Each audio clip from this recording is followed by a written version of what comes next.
2-0 lead for Shoop now. Players are taking a quick break after that long one. That was almost an hour-long game by itself. So it's a grueling one. I'd want to break too. I do want to break, and I'm not even playing. Yeah, I mean, seeing both hands is almost as stressful as just only seeing one. Jeez, have to factor in two. But players are back. Looks like we're going into the next match here. Shoop, don't know what type of Warlock he's playing. Have to see. Guess Zoo, but that's not a Zoo Warlock. That's a Stygian Shieldmaster. Yep, it's looking like a Reno build from this perspective. I mean, Soulfire Shieldmaster and Big Boss. We'll have to see a couple more of the choices. If we see any more off-the-wall choices, it almost certainly is going to be Reno. Yeah. And I know that Shoop, when he plays these Reno decks, he is a big fan of the burst styles. Yeah. All right, so we're going to move into game number 3 here. Can Chessdude turn it around and put himself on the board with a win? Yeah, Alex Straza. That's definitely a bursty Reno build. This is really bad for Chessdude. So normally in these Reno matchups, if Reno doesn't have like sort of the inevitability, if they have more of the inevitability tools instead of the burst damage, the Warrior can actually put themselves in pretty decent positions. But with Alex Straza here, if he doesn't actually build like a massively superior armor total, Shoop's going to kind of be able to run him over. Yeah, with a pretty decent curve for Shoop right off the bat.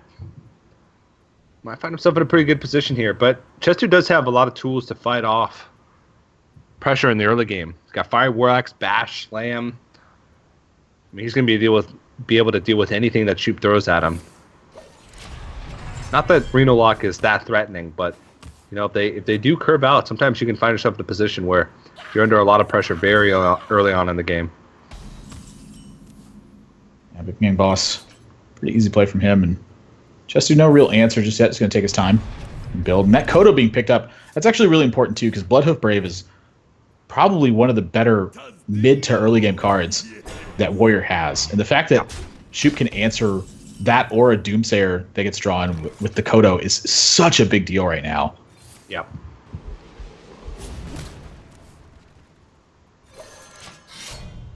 All right, we'll see what Chessdude's going to be able to do. Dealing with the board pretty well already. But Shoop going to be able to pretty freely tap here. A lot of the combo pieces getting picked up as well. Yeah. Oh, lights out if he gets a power overwhelming from this. Doesn't pick it up. Possessed Villager, though, pretty good. But decides to go with the Young Priestess. All right. Well, this is an interesting choice, but I like it. You know, just trying to solidify his board, make it tougher for Chessdude to deal with. It does kind of fork the plays here. Like, if he can't kill the Priestess this turn, like with an AoE spell, what does he actually do here? And even if he had an AoE spell, he's going to have to give over a bunch of 1/1s over to Shoop in order to get that done. This is kind of an awkward spot to be in if you're Chessdude. Slightly.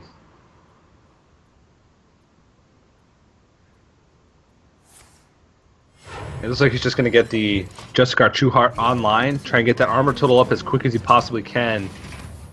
And doesn't swing, actually, so he doesn't take out that Dark Peddler. Probably thinking that going to find a better target for that somewhere in the near future. Yeah, and this is going to get Emperor Thorsan. This is going to get awfully difficult for Chessdude. I mean, look at this. Emperor Thorsan's in the hand already with 2 combo pieces. And Alex Straza.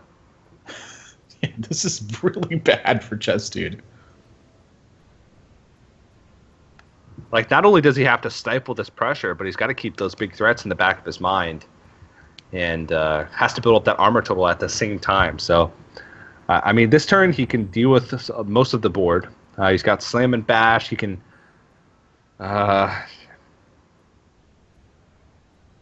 I mean, he can, like, slam the Imp Gang boss, attack into it with the Fire War Axe, and then Revenge, and tank up to clear everything but the Dark Peddler off the board. Yeah, Can just brawl and get it out of the way. It's kind of little as Chessdude know that his actual life total isn't that relevant right now. It's the armor total that's really relevant here. Yeah. And so Brawl actually not really cutting too much of this board. I think Shoop would just be delighted to see a Brawl at this point. But just no solid answer here from Chessdude. All of his options are kind of poor, and so which one is the least bad, given his hand? Looks like the answer is just bash the Dark Peddler and go. Tank up, start getting that armor total up there. See what Shoop's going to pick up. Mountain Giant.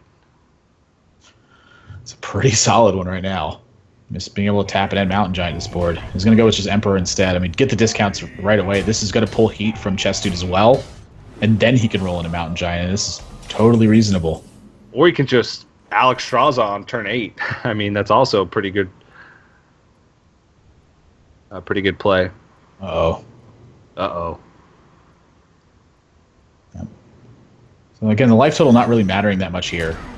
It's the armor total that's going to matter here. So yeah, I think you're right. I think Alex Strauss on this board is just going to, Alex Strauss to go face set up for the Leroy and the Faceless. This really forces Chessdude to have some significant answers. And Soulfire. It's 16 from hand right now, and he can set Chessdude down to 12. So with just a tank up, he has lethal setup next turn, and that's a given. Chessdude's able to clear the board, which he actually can. But he also has the Baron Geddon on the board, so he needs to trade that in, unless he wants to take 2 extra damage going into the next turn. He's got to be above 16 and have the board clear to stay alive. Like, this is a nightmare for Chessdude. Yeah. How does he do it? Trade in Revenge, Ravaging Ghoul. He's got to bash. If he doesn't bash, he's dead. Bash Imgang Boss, trade in Baron Geddon, and then Ravaging Ghoul, and then armor up. That's the only way he lives. I don't think he's honestly. If your opponent's hand's that good, that's probably not what you're thinking about. What you're probably thinking about is, how do I create a situation where I can kill my opponent? And it looks like he is going to go for this. So bash. What about 15? With the tank up, I think he's going to be alive by 1. After the Baron Geddon damage. 17. He's alive by 1 here. Wow, really expertly navigated by Chessdude. Shoop does have some outs to win here. Twisting Nether's not one of them. I'm thinking Mountain Giant Reno's looking awfully good right now. I'm thinking the same thing. But are you thinking of Shoop that maybe you missed your window of opportunity? I mean, I guess not, because Power Overwhelming at any point all of a sudden becomes you have 24 points at burst. But now Chessdude's going to have time to move into this match. And with Baron getting on board, that's 9 damage being represented. Grom plus Revenge in 2 turns will represent another 10. I think Shoop's trying to find a reason to not play it in this order, but maybe wants to fit in the life tap to try to find that lethal or Mountain Giant. I mean, again, if it's going to force more action from your opponent, the Mountain Giant's just totally acceptable. And there we go. Shoop's rich, got Mountain Giant, got Reno. Chessdude, once again, I mean, the tough turns are on Chessdude, not on Shoop. And after that grueling hour-long game, is his thought process 100% right now? Well, he still has a way to clear. Again, it would involve trading in his Baron Geddon, I believe, this time around. He'd have to trade in his Baron Geddon to the Mountain Giant, Ravaging Ghoul execute, and then tank up.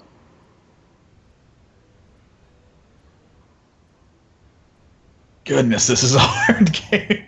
Yeah. I mean, Shoop still, even after tank up, is on a Power Overwhelming draw to just win the game.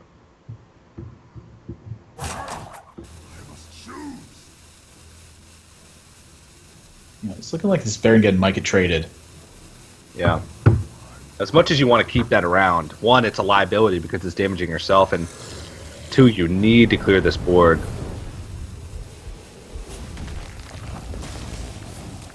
Yeah, there's the trade coming in. Tank up.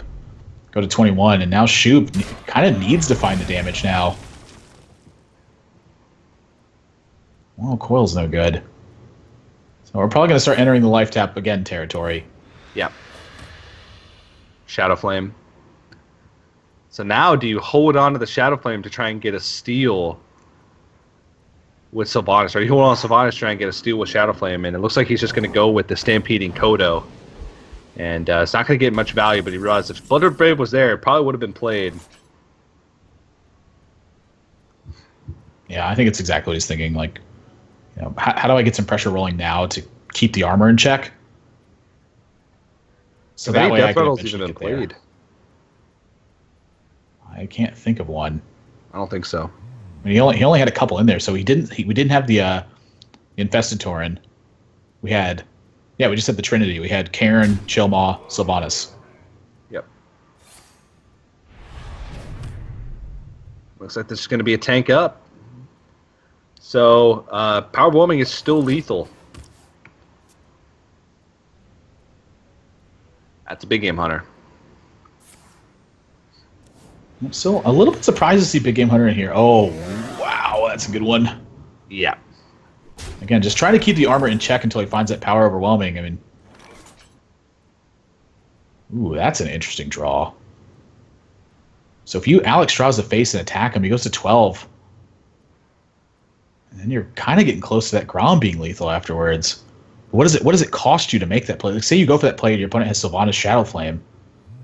There's a lot to think about in these turns. Chessdude, I feel sorry for him in this series because Shoop's plays have been pretty darn clean. And Chessdude's plays have just been mind-boggling every single time. He's on the verge of destruction every turn. If he Alex draws it, he loses. 7, 8, 9, 10, 11. 11 plus 12. Yeah, that's 23 points of damage. Shoop is going to take this series. He's got to. All he has to do is spot this damage. So that's exactly what he's doing right now. Is counting this up. He's going to make a list, check it twice. 7 on board, 16 in the hand. That is 23 damage. I mean, Shoop is not somebody to miss lethal, and he's going to spot it. And despite this series being over an hour, that was a 3-0. Wow. Yesterday we saw a 3-2 that took 25 minutes. Today, nothing but tank up. Yeah. Shoop. I mean, 3-0 is such a good feeling. Yeah. As well. I mean, how much better could it have possibly done? It's, you know, again, I think in the Warrior game, Shoop was extremely fortunate to have the pan out work the way it did. Mm-hmm. But, you know, that when you're both playing good and it comes down to last resources, a lot of times the cards they're the tiebreaker. You know, there's very few times that the game gets drawn in Hearthstone. And Shoop with a 3-0 here. He's one more match until he moves on to tomorrow. And Chessdude, not out of it just yet, is dropping down to the lower bracket where he's going to take on Strife Crow. Yeah, this series has like rattled my brain at this point. Yeah. Now he's got to face Strife Crow in the losers bracket. Everything's going wrong for Chessdude today. Yeah, it's going to be rough.